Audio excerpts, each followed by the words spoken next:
berbicara politik itu kehidupan sehari-hari. Jadi pembicaraan keluarga. Di dalam rumah gitu. Kan aku kadang-kadang bingung orang bilang stres itu kayak apa sih? Aku nggak pernah stres. Tapi kalau Mulan emang seksi. Oh. Kalau kata Tuhan, kamu kan ada yang kamu tuju. Ya ini jalannya, gitu. Gimana mau kita stres, orang emang itu jalan yang harus kita tuju. Mama Vena, tolong tanyain Om Dhani, mau nambah istri lagi nggak? Ya. Jadi waktu saya sama Maya pun, saya juga nggak pernah terbesit untuk bercerai, nggak pernah terbesit. Tidak pernah terbesit sedikit pun. Tapi akhirnya ya cerai, ya udah itu berarti Tuhan yang ngatur. Nasihat saya cuma satu aja, jangan berbuat sesuatu yang berlebihan. Masyarakat kita tuh sebagian besar memang IQ-nya tuh di bawah rata-rata. Assalamualaikum warahmatullahi wabarakatuh.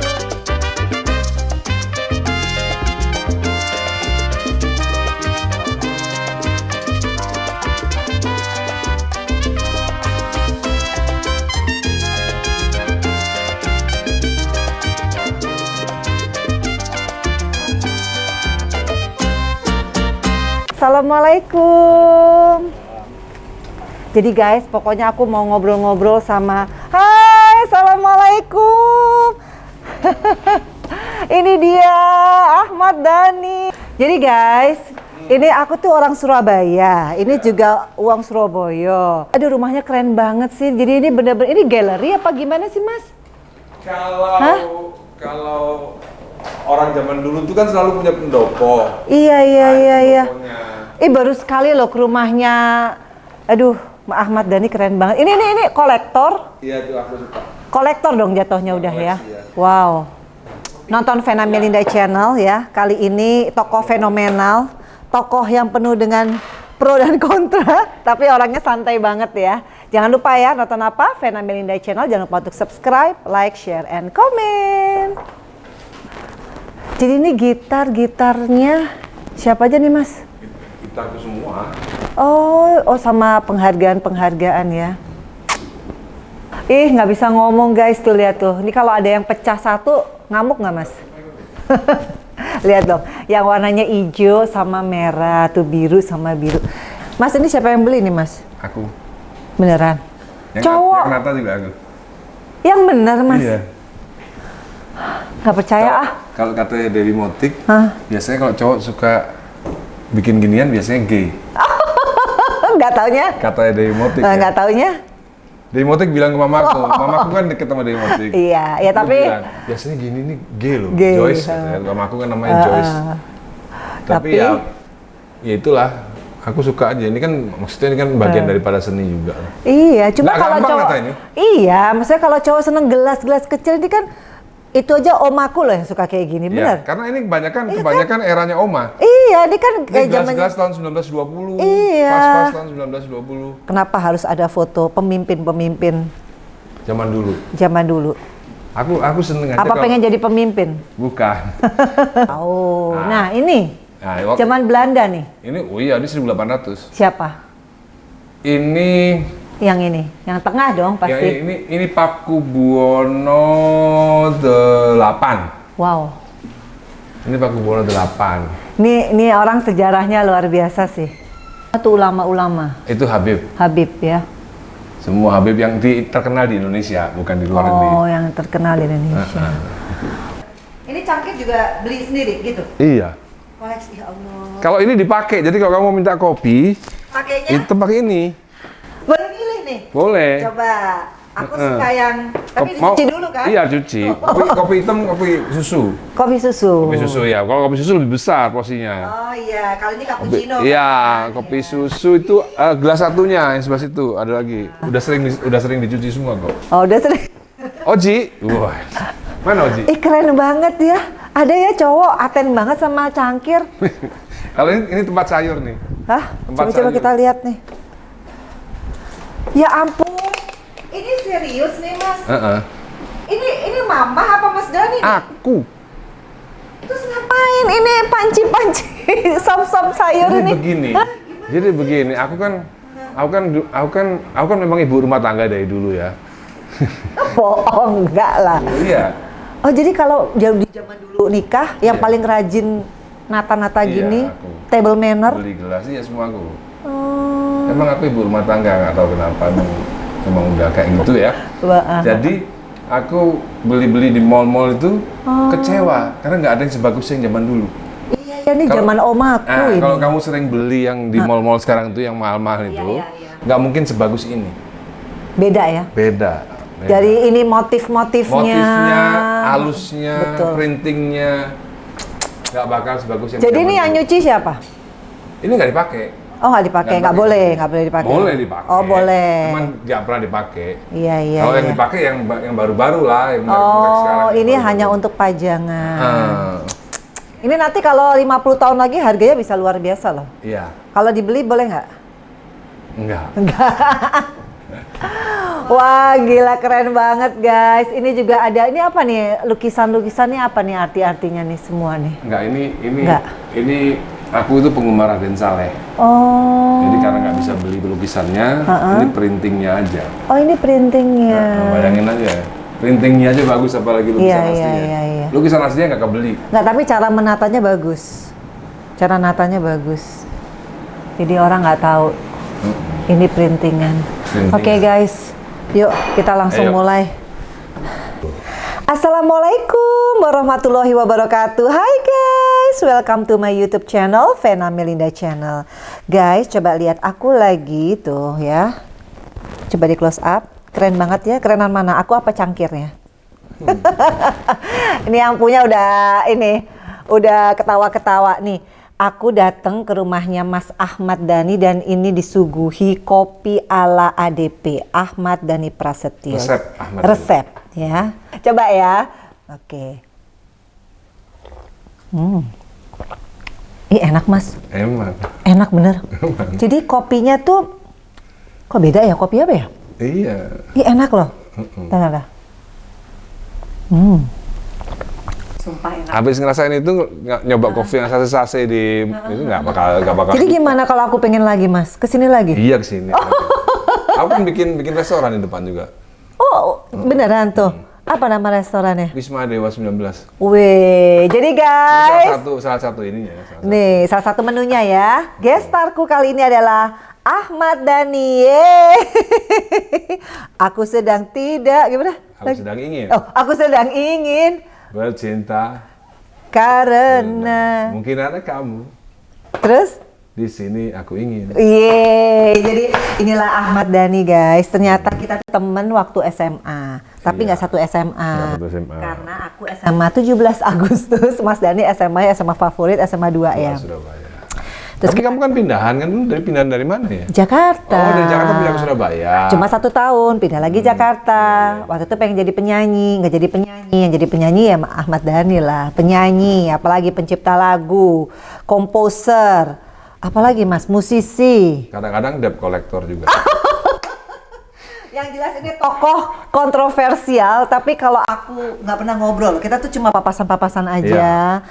Soalnya terlalu sibuk beliau ini dan sekarang alhamdulillah aku diterima di rumahnya yang keren banget. Jadi namanya Rumah Mataram. Kenapa Mas? Kenapa mesti Mataram? Nggak tahu. Nggak tahu, aku suka aja. Karena dulu itu, ya itu filosofinya ketika dulu Jawa itu pernah menjadi pusat peradaban dunia. Iya. Di tahun 900 Masehi. Jadi tahun 900 Masehi Amerikanya dulu itu Jawa. Kerajaannya Mataram.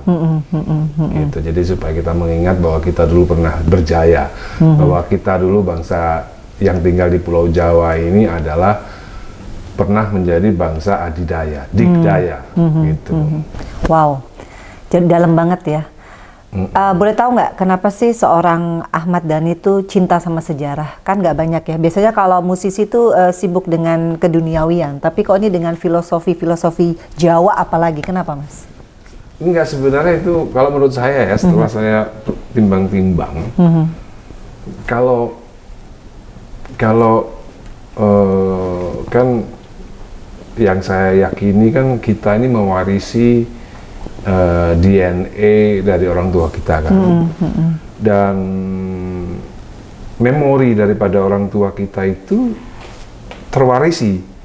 Jadi kalau kita mati nih, memori kita ini nggak mati, tapi tersimpan di Al-Eldul gitu. Iya. Gitu nanti anaknya ayah dulu pun juga nanti mewarisi memori-memori ini gitu loh. Betul. Nah itu nggak tahu ya Kak, aku itu kalau di dalam ilmu tasawuf itu ada ditulis, tapi kalau dalam ilmu kejiwaan aku belum pernah baca. Tapi kalau dalam ilmu tasawuf itu ada. Jadi kalau orang yang dulunya pernah berperan dalam sejarah, pasti anak cucunya juga punya memori itu, sehingga punya keingintahuan, curiosity. Ada curiosity gitu. Kenapa ini gitu. Dan itu nggak harus dari kecil. Tapi memang saya dulu waktu SMP dan SMA hampir semua pelajaran tuh jeblok. Hah? Kenapa Mas? Males belajar apa? Iya, males belajar. Kecuali sejarah. Oh, jadi sejarah 10 gitu ya kalau ada 10? Mungkin kalau nggak 9 ya 10. Dari SMP dan SMA. Nggak tahu kenapa. Apa karena kalau nggak salah bapaknya Ahmad Dhani itu kan diplomat ya? Bukan. Bukan? Anggota DPR. Oh, tapi politisi berarti ya? Iya. Oh, jadi yang namanya rasa nasional. Diplomat. Artinya kan utusan ke luar negeri ya. Tapi profesi DPR. DPR RI. Oh, di tahun 1966. Wow. Jadi yang melantik Soeharto itu salah satunya adalah bapak saya, karena ada dalam anggota DPR GR. Iya, zaman dulu ya. Itu DPR tanpa pemilu. Iya, belum. Dalam sejarah Indonesia itu kayak DPR tanpa pemilu itu tahun 1966. Iya, betul. Jadi Mas, karena mungkin Bapak itu politikus lah ya kategorinya ya. Apa yang diajarkan dari kecil untuk seorang Ahmad Dhani? Bukan diajarkan ya, jadi berbicara politik itu kehidupan sehari-hari. Jadi pembicaraan keluarga. Di dalam rumah gitu. Jadi dari saya SD saya udah tahu NU, Muhammadiyah, apalagi saya sekolahnya kan Muhammadiyah gitu. NU itu sekolahnya dulu SD Katijah, SMP Katijah gitu ya. Kalau saya kan sekolahnya SD Muhammadiyah. Jadi saya dari kecil udah terbiasa. Kenapa ayah saya nyekolahin saya ke Muhammadiyah itu karena faktor-faktor ideologis juga gitu.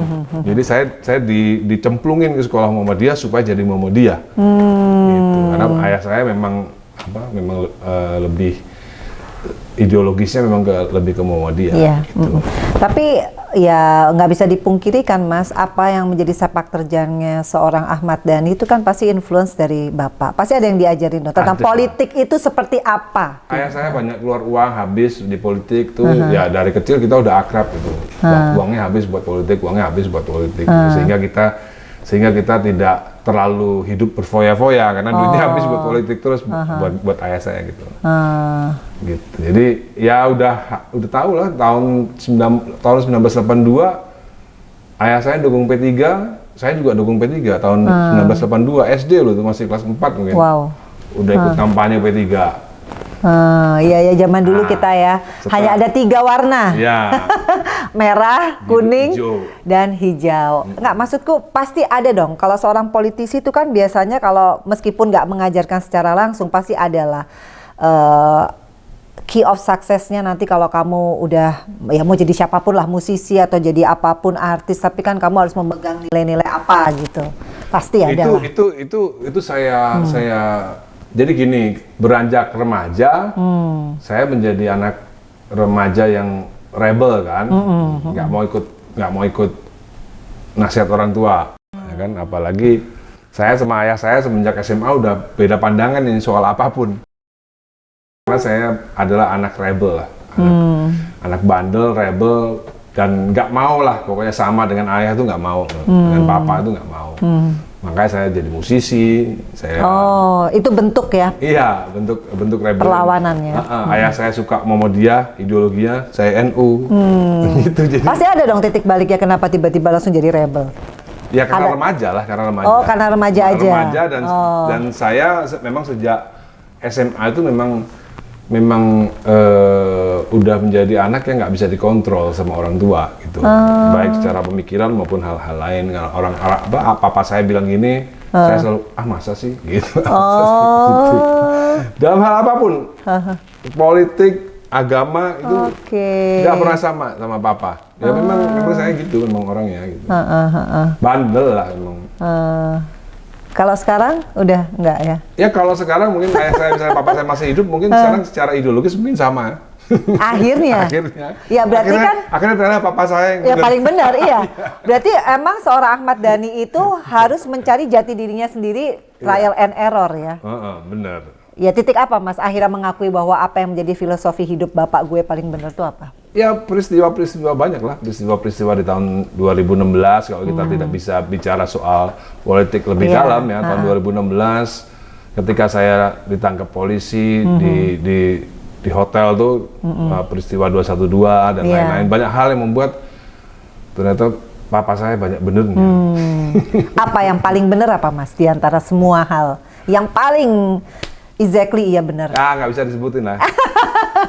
Tapi kalau menurut seorang Ahmad Dhani sendiri, apa yang bisa membuat akhirnya kan selalu berbeda ya jenis musiknya, liriknya, kemudian musiknya kan selalu beda kan?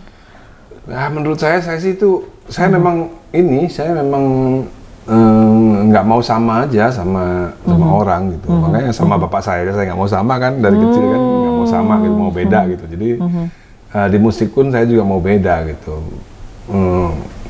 Bahkan mungkin di dunia juga belum ada sosok seperti saya tuh, bukan nyombong tapi memang belum ada gitu.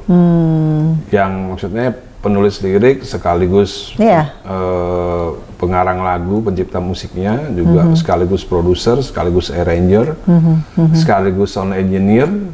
Hah, yang benar Mas, sound engineer juga? Iya dong. Wow, itu pegang peranan penting ya? Iya, sekaligus manajemen. Iya. Kayaknya nggak ada publik. Di dunia. Di dunia nggak ada deh. David Foster tuh jago, tapi dia nggak bisa bikin lirik. Oh gitu ya. Sejago-jago David Foster dia nggak bisa bikin lirik. Dia selalu butuh orang untuk bikin lirik. Gitu. Iya. Jadi apa ilhamnya kalau mau menciptakan lagu kayak Makhluk Tuhan Paling Seksi, yang dibayangin siapa waktu itu? Sebenarnya saya pengen menggabungkan itu kan karena saya nakal, jadi saya ingin menggabungkan kata Tuhan dengan seksi. Kan sebenarnya kan itu aja kenakalannya kan. Oh iya, Makhluk Tuhan Paling Seksi. Ada kata Tuhan, ada seksi. Itu kan sebenarnya kan nakal sebenarnya. Iya. Itu aja sih. Tapi pada saat pembuatan pasti dong membayangkan ada sosok siapa gitu. Saya membayangkan diri saya sendiri.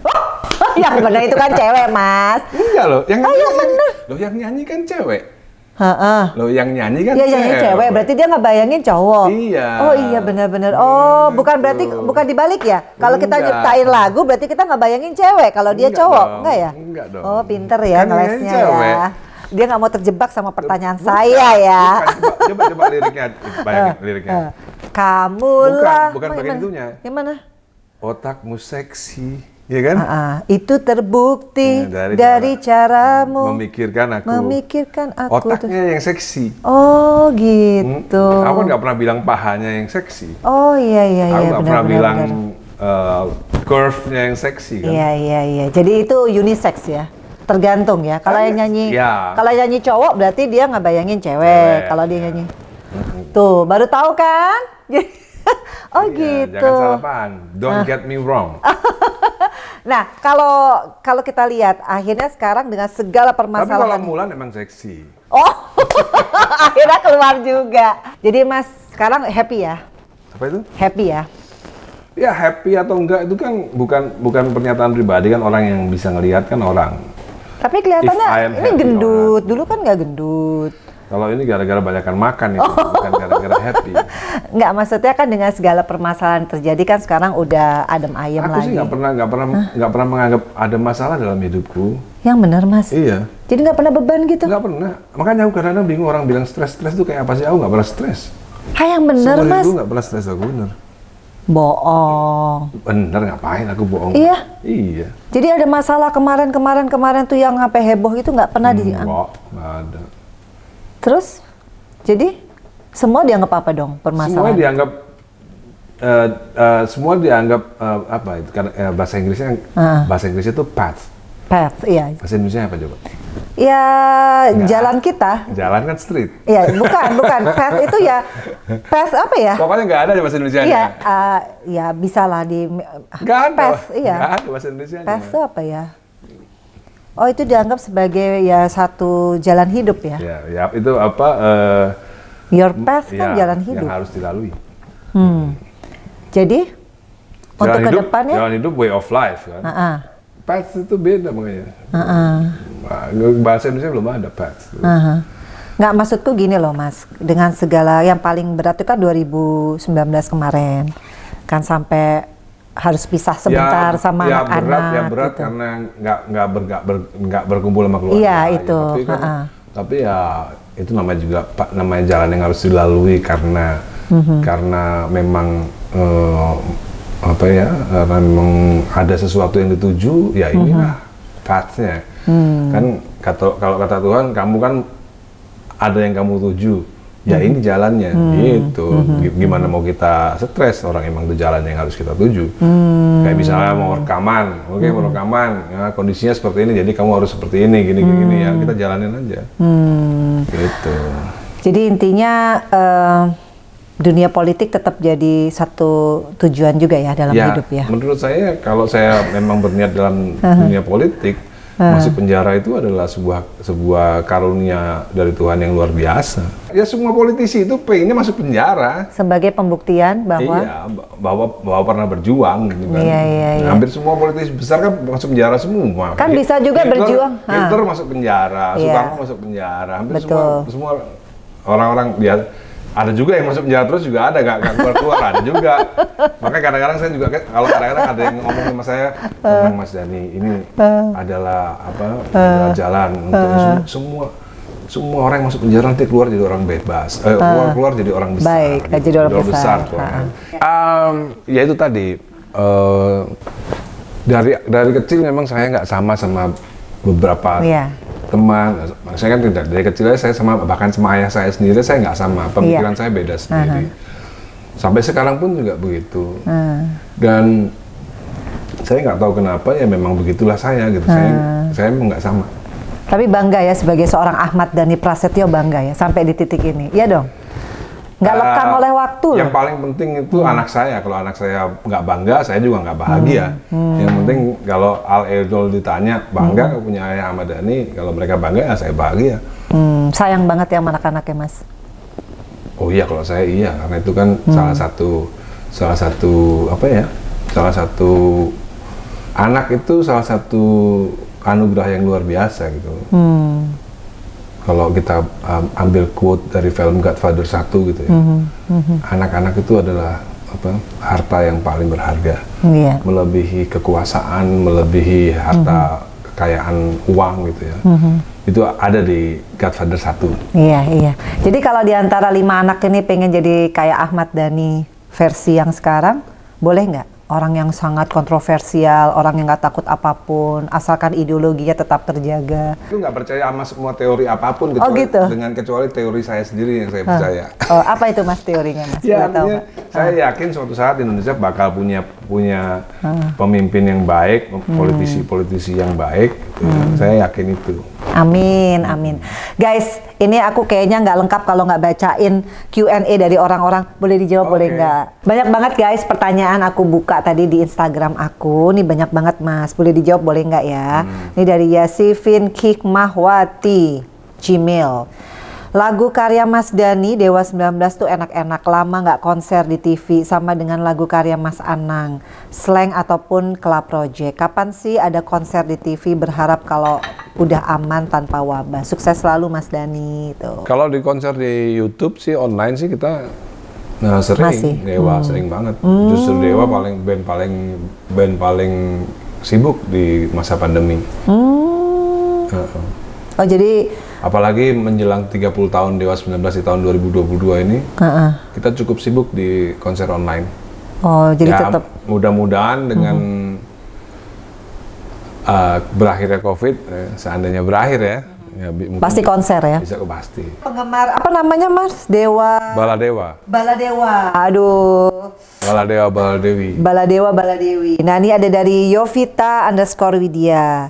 Tolong tanyakan proyek musiknya sekarang gimana? Masih ciptain lagu nggak? Lagu-lagu beliau cukup hits. Suka nggak suka harus diakui, musik dan liriknya, lagu-lagu ciptaan Mas Dhani itu cukup baik dan sangat disukai oleh publik. Tuh Mas, masih banyak yang rindu lagu baru. Kira-kira apa? Ya insya Allah kalau ada lagu baru masih ada yang belum, bukan lagu baru sih, lagu yang belum direkam. Tapi udah ada lagunya. Udah ada lagunya, tinggal nunggu penyanyi yang tepat aja. Oh, siapa Mas penyanyinya? Bukannya? Ya nanti kita lihat ya. Nanti kita lihat. Jadi kalau nggak semua lagu tuh buat istri ya, nggak ya? Nggak semua lagu juga buat anak. Iya enggak. Oh, jadi Mas Dhani itu orangnya objektif banget ya? Gitu ya Mas. Ada beberapa lagu yang buat Dewa. Kalau Januari ini bisa saya pastikan hari ini tadi saya WA sama Ari Lasso, bakal ada single bersama Ari Lasso nanti bulan Januari. Karena untuk menyongsong HUT Dirgahayu Dewa 19 yang ke-30. Wow, 30 tahun ya. Dalam berkarir ya. Nah, di antara vokalis Dewa yang paling enak diajak kerja sama siapa Mas? Semuanya enak. Oh semuanya. Tapi kok bisa ada banyak Mas? Ada 3 kan? Iya, kenapa Mas? Kan Ya, kalau enak satu aja kan gitu. Enakan 3. Kenapa Mas? Ya kayak punya istri 3. Iya serius dong ini. serius dong. Bukannya pusing atau satu penyanyi ntar nanti lain lagi karakternya enggak ya? Enggak. Oh justru memperkaya tuh. Iya. Karena genre suaranya beda gitu. Nggak cuma beda karena kan ngatur jadwal juga gampang. Kalau yang ini nggak bisa ya udah yang itu. Oh. Jadi Ahmad Dhani itu easy life banget ya? Iya. Oh jadi yang kayak gitu-gitu nggak dipikirin ya? Enggak lah kita menjalani. Nggak kadang. Path tadi itu bahasa Indonesia nggak ada tuh path. Iya, tapi kan Mas kalau dalam grup band itu kalau ganti-ganti vokalis kan kesannya apa pemimpin bandnya tuh kurang bisa mengayomi, jadi kok ada 3 enggak ya? Bukan begitu ya? Jadi bukan dinilai dari itunya ya? Enggak dong. Tuh ya, seneng banget ya ngobrol sama orang yang kayak gini ya. Iya. Asik gitu ya. Mas nih, nur.cahyo.7334 Mama Vena tolong tanyain Om Dhani, mau nambah istri lagi nggak? Wah itu nggak bisa direncanakan, itu rencana Tuhan. Tapi kan Nggak, saya tidak pernah terbesit. nggak pernah ya. Nggak pernah terbesit. Tapi kalau ngobrol-ngobrol nggak pernah terbesit maksudnya ya. Jadi waktu saya sama Maya pun saya juga nggak pernah terbesit untuk bercerai, nggak pernah terbesit, tidak pernah terbesit sedikit pun. Tapi akhirnya ya cerai ya udah itu berarti Tuhan yang ngatur. nggak, tapi maksudnya intinya istri satu aja kan gitu kan. Saya sih nggak suka, bukan nggak suka, saya nggak sanggup poligami. Oh, berarti tidak akan. Jika harus pisah dengan keluarga. Oh, oke. Jadi kalau poligaminya bersama keluarga, mau saya. Tapi kan susah. Jadi kalau saya disuruh pilih antara poligami dan pisah dengan keluarga, saya lebih baik tidak poligami daripada saya harus berpisah dengan Syafia dan Muhammad Ali. Iya, karena kalau poligami itu berarti kan harus menyatukan semuanya. Tidak hanya menyatukan. Kalau misalnya hari Senin saya tinggal di sini bersama keluarga, Syafia sama Ali, terus saya Selasa harus di satu keluarga yang itu, nggak sanggup saya. Iya, kecuali istri yang pertama sebelumnya mau tinggal satu rumah itu nggak apa-apa. Tapi kan nggak mungkin ya. Ya nggak, Tuhan kan nggak tahu. Iya, tapi kalau ngobrol sama Mbak Mulan nggak berani ya? Nggak berani. Oh, nggak berani. Oh, jadi sekarang Ahmad Dhani takutnya sama Mulan dong berarti? Bukan dari dulu, emang saya bukan orang yang pemberani seperti itu. Oh. Salah aja media. Oh, jadi sebetulnya alim banget ya? Iya. Salah aja tuh. Ya oke, nih. Dari Beni Setiorini, Mbak Vena tolong tanya gimana mendidik anak-anak dan mengharmoniskan hubungan anak-anak dari Bunda Maya dan Mulan. Parenting dong, seperti apa yang dibangun untuk semua anak-anaknya? Saya itu bukan orang tua yang berbusa-busa menasihati anak. Jadi saya itu bukan orang tua yang suka menasihati anak. Oh ya? Jadi menurut saya nasihat yang paling manjur itu adalah uswatun hasanah. Tahu nggak? Uswatun hasanah, suri toladan bahasa Indonesianya. Jadi saya nggak pernah jelasin ke anak-anak gitu. Bagaimana anak-anak itu harus hidup, saya nggak perlu menjelaskan. Tapi mereka melihat bagaimana cara saya hidup. Bagaimana mengajarkan mereka menjadi laki-laki, saya nggak pernah keluar mulut harus gini-gini. Paling saya ajak nonton TV atau nonton film yang mengajarkan kelaki-lakian. Ada beberapa film yang wajib mereka nonton. Contohnya? Ya Godfather lah. Godfather. Kalau 1, 2, 3 itu wajib nonton. Kemarin barusan juga nonton sama El, judulnya The Last Castle, itu bagus banget. Jadi saya nggak pernah nasihatin ngomong gitu, kecuali nasihat saya cuma satu aja. Jangan berbuat sesuatu yang berlebihan. Jangan over ya. Jangan over, karena Allah tidak suka sesuatu yang berlebihan. Itu nasihat saya cuma satu itu. Jadi kalau misalnya kamu berbuat dosa, jangan berlebihan. Tapi boleh berbuat dosa? Manusia kan tempatnya dosa. Kan biasanya kalau bapak-bapak, kamu jangan pacaran yang begini, gitu tuh nggak pernah ya? Nggak pernah. Kamu jangan sampai anak orang bagaimana Nggak gitu? pernah. Enggak. Oh gitu. Saya realistis saja. Realistis saja. Manusia itu tempatnya berdosa, asalkan kalau kamu berdosa, jangan berlebihan. Kamu bukan malaikat, kamu manusia, pasti berdosa, benar. Tapi jangan berlebihan, jangan tenggelam dalam dosa. Guys, kalau ngobrol sama Ahmad Dhani itu banyak banget sisi-sisi dalam kehidupan yang kita nggak pernah kepikir, tapi dia kepikiran di situ. Jadi Mas, kedepannya selain tetap optimis ya dengan Republik ini menjadi lebih baik tentunya. Ya, saya sih yakin masyarakat Indonesia belajar lah dengan peristiwa-peristiwa politik yang terjadi selama ini. Mereka belajar, belajar bagaimana cara memilih pemimpin yang baik itu seperti apa. Karena ternyata saya baru tahu. Dari data itu ternyata memang masyarakat kita tuh sebagian besar memang IQ-nya itu di bawah rata-rata. Gitu. Masa sih Mas? Ya, ada datanya. Data BPS? Dunia malah. Dunia? Dunia. Jadi ada orang Amerika tuh rata-rata. Kalau orang Amerika IQ-nya rata-rata standar. Oke. Singapura malah lebih bagus daripada Amerika. Iya. Nah, Indonesia ini di bawah standar. Antara 87 sampai berapa gitu. Jadi kan yang standar kan 100 lebih ya? Enggak, 95 sampai sekian gitu. Oh, 95 malahan. Standarnya 95 sampai itu sekian. kenapa itu Mas kira-kira? Gizi? Ya, berarti gizi. Gizi ya? Jadi itu PR kita yaitu tadi bagaimana meningkatkan gizi sehingga IQ nasional itu tidak mengalami defisit. Rupanya tidak hanya perekonomian yang defisit, tidak hanya neraca perdagangan yang defisit, IQ kita juga defisit. Itu bisa dilihat dari kalau menurut orang yang ngomong di medsos itu bisa kelihatan. Yang komentar ya?